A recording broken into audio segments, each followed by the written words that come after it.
अस्सलाम वालेकुम नाज़रीन। आज मैं एक अहम टॉपिक पे आपको बताने जा रही। दुनिया में आप दो शख्स ऐसे हैं जिनका हशर हो जाएगा, मतलब मरने से पहले ही उनके ऊपर बहुत सारे अजाब जैसे चीज़ें होंगी। अजाब तो आखिरत के बाद आनी है, मगर कुछ लोग ऐसे होंगे जिनको मौत से पहले इन पे अजाब, अल्लाह का अजाब आएगा, अल्लाह का कहर आएगा। वो दो लोग ऐसे हैं जिनको मतलब कि दुनिया में ही पता चल जाएगा कि इन्होंने बहुत ही गलत गलत किया है। कहते हैं ना कि कोई गलत करने वाला इंसान होता है तो कहते हैं कि ये तो दुनिया में ही भोग लेगा। तो ऐसे दो लोग हैं जो दुनिया में ही भोग लेंगे।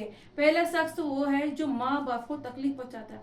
बिल्कुल, जो माँ बाप को तकलीफ पहुंचा रहे हैं वो बिल्कुल दुनिया में कभी खुश नहीं रहेंगे। अगर माँ बाप राजी तो खुदा भी राजी, ये हदीस है। इस हदीस को मामूली मत समझना। अल्लाह ताला माँ बाप को तकलीफ पहुंचाने वाले को बिल्कुल माफ नहीं करते हैं। अगर आपने जाने अनजाने में अपने माँ बाप को तकलीफ पहुंचा रहे हैं तो उनसे जाके माफी मांगिए।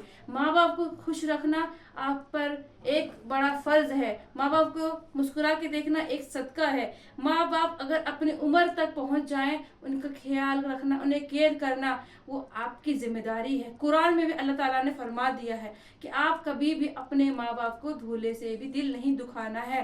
तो कुरान में भी बता दिया अल्लाह ताला ने कि माँ बाप की क्या इंपॉर्टेंस है। माँ के कदमों में अल्लाह ने जन्नत रख दी है। अब जो वालिद है उसको जन्नत का कुंजी बना दिया है। तो माँ बाप को मामूली मत समझना, उन्होंने अपनी जवानी आप पे लुटाई है।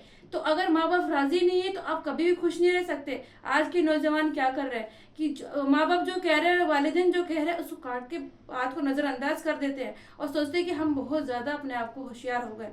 मगर ऐसे लोग सुन लीजिए, जाने अनजाने में अगर आपके माँ बाप आपसे परेशान हैं, उनका दिल टूटा हुआ है, तो आप कभी खुश नहीं रह सकते। क्योंकि माँ बाप नहीं राजी तो अल्लाह भी आपसे राजी नहीं है। तो जाइए, अपने माँ बाप को ख्याल रखिए, उनके दिलों को जीतिए और माफ़ी मांगिए। क्योंकि माफ़ी मांगने से अल्लाह माफ़ी मांगने वालों को अल्लाह भी माफ़ करता है। अगर आपके वालिदैन आपको माफ़ करते हैं तो वो अच्छी बात है। और दूसरा शख्स वो है जो दुनिया में बहुत ही जालिम, उसने जुल्म किया है, बहुत ही जालिम था।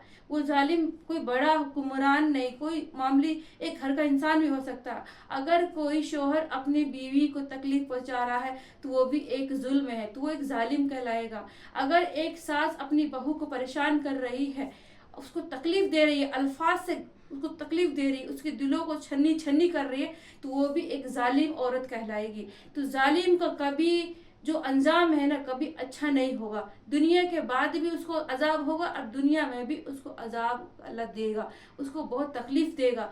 तो ये दो लोग जो है दुनिया में अपने कारनामे की वजह से, अपने अल्फाजों के वजह से बहुत ज्यादा भोगेंगे। इसलिए अगर आप इन दोनों में गलती कर रहे हैं, अपने वालिदैन को परेशान कर रहे हैं या कोई जुल्म कर रहे हैं, तो आज ही तौबा कर लीजिए। क्योंकि तौबा करने वालों को अल्लाह माफ करता है। और आज से कसम खाइए, अल्लाह की कसम खाइए कि अल्लाह आज के बाद मैं ये दो काम बिल्कुल नहीं करूंगा।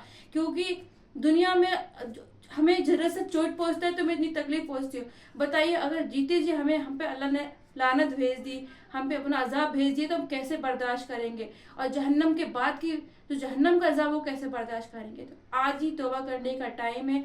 तौबा कर लीजिए, अपने वालिदैन को राजी कर लीजिए और अपने जो जालिमाना हरकतें हैं उन्हें छोड़ दीजिए। जुल्म जुल्म होता है, उसको आप कितना भी अपना सोचे कि हम बड़े हैं या हम बहुत ताकतवर हैं, हम जुल्म कर सकते हैं, तो मगर इसका अंजाम आपको भोगना पड़ेगा। इसलिए इस वीडियो को ज़्यादा से ज़्यादा शेयर भी कर लीजिएगा, क्योंकि दिन की बात फैलाना सदका जारिया है। और दुआओं मुझे याद भी रखिए। फिर मिलेंगे नेक्स्ट वीडियो में। अल्लाह हाफिज़।